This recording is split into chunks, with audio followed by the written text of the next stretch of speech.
As you've seen, a plaintiff who wants to start a lawsuit really has one option.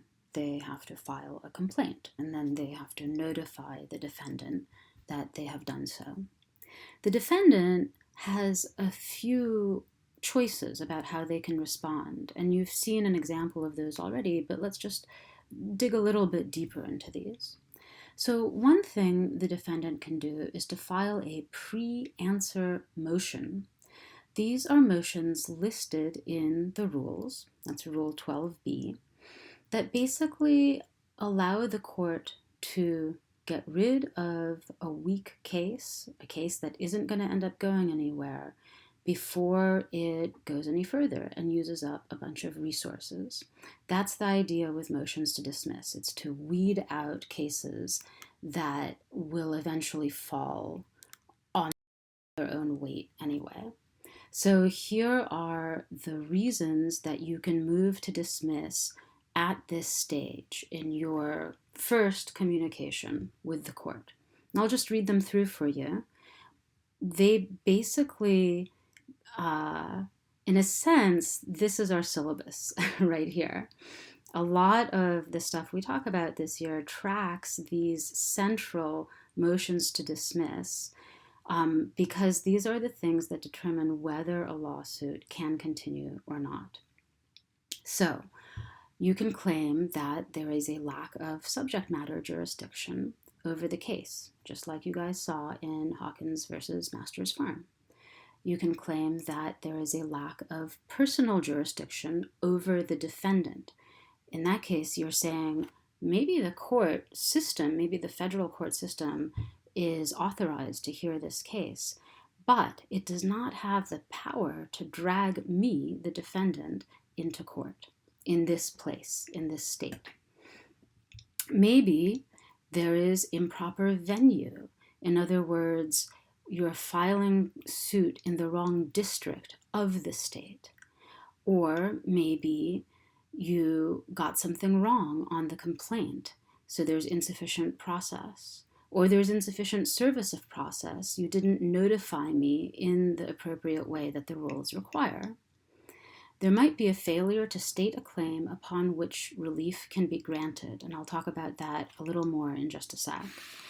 Or you might say there's a failure to join a party who absolutely must be in the lawsuit. This lawsuit can't proceed without this party, but you haven't joined them, and so the lawsuit must fail.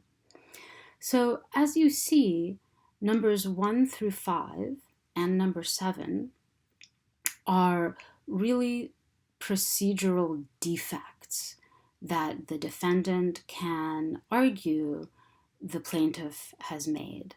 And if the complaint has a procedural defect, it can't go on.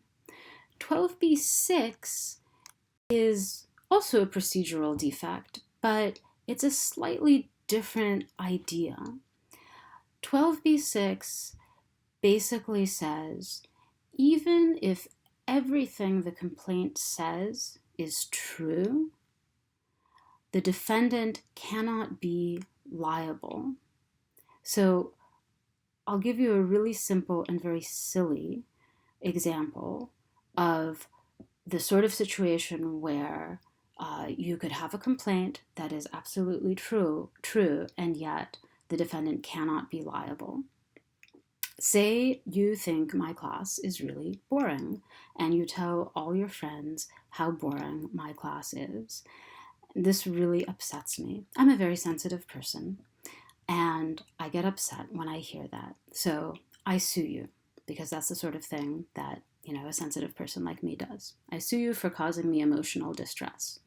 So it may be true that you find my class boring, and it may be true that you told all your friends that it was boring, and it may be true that I am really, really distressed by this situation.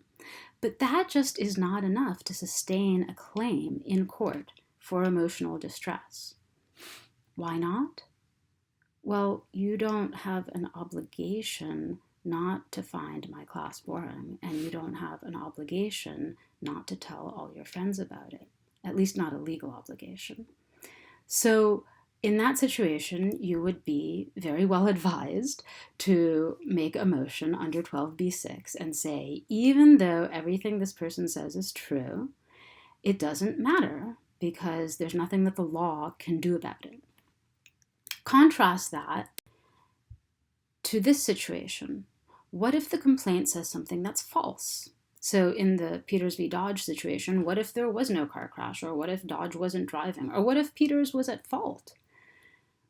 Is that a 12b6 sort of situation? 12b6 says there's a failure to state a claim that the law can recognize and recompense. And saying there was a car crash and Dodge was at fault, that's a claim because people on the road have legal obligations to each other. Injuring somebody else violates that obligation. That's a claim, even if it didn't happen. The court cannot dismiss because the allegation is false. At this stage, in the pre-answer stage, the court has to assume that all of the allegations are true and just asks, is there a legal claim here that makes sense under the law, that we can grant relief for, that isn't this person's classes are boring and I'm hurt.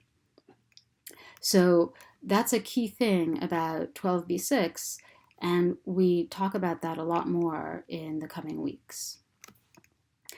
Another option that the defendant has here, rather than moving to dismiss, is to answer.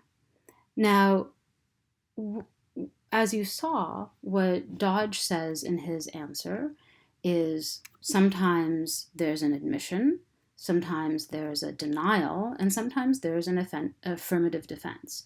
So an admission basically says, yes, the complaint makes an assertion that is correct. So for instance, the complaint might say, I am a citizen of such and such state.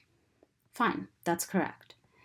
But it can also say, no, the complaint makes an assertion that is not correct. So if I think that I was not liable when I was driving, or I was not negligent, then I'll deny. And then there's this category of affirmative defenses, which are, you'll notice, a lot like the 12b motions, which say, even if it's correct, I'm not liable anyway. So, for instance, you've waited too long and the statute of limitations has run, and so I am not liable because my liability has expired. Or you have assumed the risk of injury. You know, when we entered the boxing match, you assumed the risk that I would punch you, and you can't complain now that I punched you, and so on. So there's a list of affirmative defenses, but the list in the rules is not exhaustive. There's a bunch of situations in which you might have done what the complaint said and yet avoid liability. So all of these are available to you. There's also the option, as you saw in Dodge's answer, of saying, I don't know, I don't have enough information to admit or deny this. And in that case, we treat that as a denial because that issue is still on the table. It hasn't been resolved. And you see all of these in Dodge's answer. So note one thing about Dodge's defenses here also. He says that there's no subject matter jurisdiction. Earlier, we saw that in Hawkins versus Masters Farm as a 12b motion, a pre-answer motion. But actually, a lot of those 12b motions you can make in other places as well. You can ask the court to refrain from ruling because it lacks subject matter jurisdiction, even if you're not asking it to dismiss before you make your answer. So the 12b motions are not the exclusive way to make these arguments to the court. They're mostly an efficiency mechanism for asking the court to get rid of a case fast. So you'll also see in Dodge's answer, so something else you can do in an answer is to lodge a complaint against the plaintiff. So in that sense, an answer can function as kind of a mini complaint within the lawsuit. So the plaintiff lodges a complaint against the defendant, and the defendant says, I admit, I deny, I affirmative defense, etc. And quite aside from all of that stuff, I have a claim to make against you, plaintiff. And that is a counterclaim under Rule 13, which allows the defendant to join a claim. So the idea of joinder is something we'll get to very late in the semester, but just so you have a heads up, you can join a claim by adding another claim. You can also join parties, adding a new party. So the other thing you might see in Rule 13 is something called a cross-claim, which is in a situation where there are multiple defendants being sued by the same plaintiff, and the defendants make claims against one another. So counterclaim is defendant against the plaintiff. Cross-claim is defendant against another defendant. Finally, what if you have a situation where Peters files this complaint and Dodge responds, but then during discovery, Peter learns that it was actually Dodge's brother who was driving the car that night and not Dodge himself? He can amend the complaint. So he can go back and say, everything I said here is correct, but there's more information or there's slightly different information that I need to add. That's subject to a number of important constraints that we'll talk about when we get there, but that is also a possibility.